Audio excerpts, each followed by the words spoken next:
Hello and welcome to the channel. Peter Obi of the Labour Party lost the presidential election held on Saturday to Bola Ahmed Tinubu with a feeling of what if? What if the Independent National Electoral Commission (INEC) was a little bit more transparent in their process? What if there wasn't a systematic rigging put in place by the commission? What if, with the emergence of Tinubu as president-elect, what became apparently clear as results were being announced was that Peter Obi was the outright winner of the 2023 general elections. Nigerians had voted en masse for him. They had rallied to the supposed messiah, but not for the first time.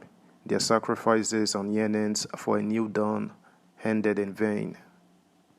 Subscribe, like, share, and comment. Thank you. Obi, the trader who changed the game.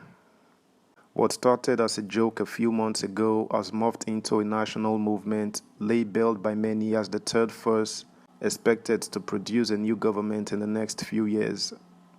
Not many gave him a chance when on May 24, 2022, he communicated to the leadership of Nigeria's largest opposition party, the People's Democratic Party, his intent to resign his membership in pursuit of a presidential ambition on the platform of another party. For Peter Obi, the enigmatic political figure loved by the young and the old in equal measure, the move meant it was time to unchain himself from the shackles of politics of the old order.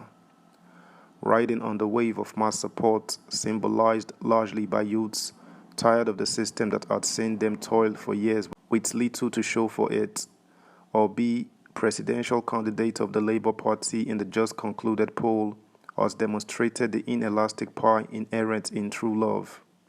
Spending less than a fraction of what the president-elect Bola Tinubu of the All Progressives Congress and Atiku Abubakar of the People's Democratic Party spent during the campaigns, Obi won in 12 states including Lagos and the Federal Capital Territory. A few weeks before the election, many pundits wrote him off, citing his no-shishi disposition as the reason only a few would eventually vote for him. How wrong they were. His no-shishi political philosophy single-handedly changed the national campaign landscape, where hitherto politicians used to shamelessly share money, foodstuffs, clothing, etc. Every politician became extremely careful not to be caught doling out cash or gift of any kind to persuade voters to support him.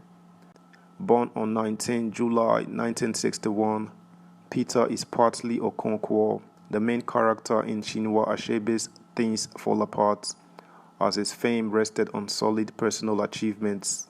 At a relatively young age of 61, Obi has brought honor to the nation's politics through a combination of hard work, honesty, and records uncommon with politicians in this part of the world. Obi is integrity personified. An alumnus of the prestigious Christ the King College, Onitsha, Obi studied at the University of Nigeria, Nsukka, bagging a degree in philosophy in 1984. His quest for more academic laurels further took him to the London School of Economics and Columbia Business School, earning postgraduate degrees in financial management and business policy and marketing management respectively. Obi's resignation from the PDP and pitchy tent with a less fancied, less respected, and less formidable Labour Party saw a meteoric rise in his political fortune. Few politicians and naysayers gave him a chance, given the popularity of the two candidates of the political behemoths, the All Progressives Congress and the People's Democratic Party. To worsen matters, Obi's home state governor Charles Soludo came short of writing the former Anambra State governor off when he declared the race a two-horse contest between Tinubu and Atiku. Obi's huge support base derives in part from the sundry youth groups made up of artisans, students, musicians, entertainers, and social media influencers who deploy their mastery of social media to drum up support for him. Unlike the support base of Atiku and Tinubu, will be waiting for logistics to hit the streets to mobilize for their candidates. Obi supporters who dubbed themselves as Obedient used their personal resources to sell the LP's manifesto to Nigerians. On Twitter and Facebook, Obedient held several educational sessions, enlightening Nigerians on the dangers of pitching tents with the old order. Many heeded the message, which culminated in his impressive outing on Saturday. Peter Okoye, one half of the P-Square musical group, literally put his life into the Obi project, earning himself commendation and condemnation in the process. His fallout with Seun Kuti, a fellow musician and son of late Afrobeat founder Fela Kuti, readily comes to mind.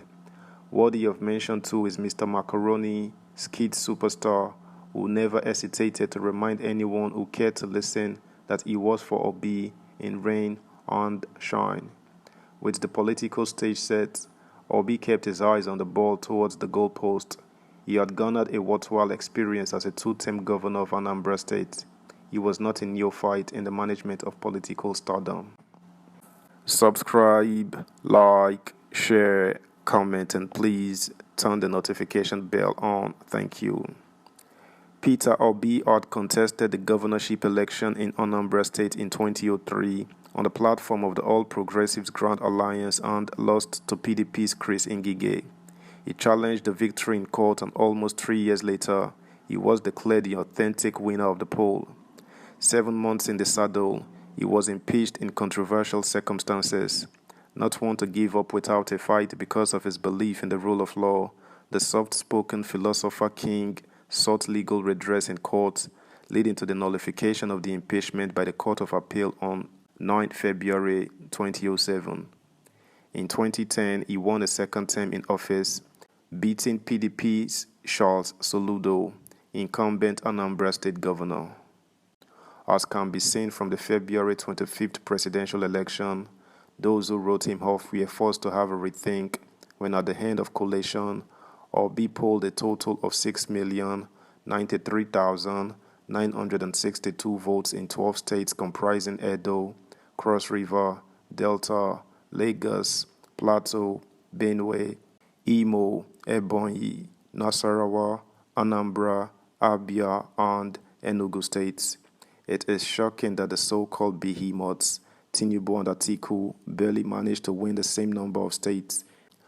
Obi's 25% score of total votes cast has been interpreted as a statement of intent, as many see him as a future president if he sustains the tempo. That's the news, guys. Thanks for listening.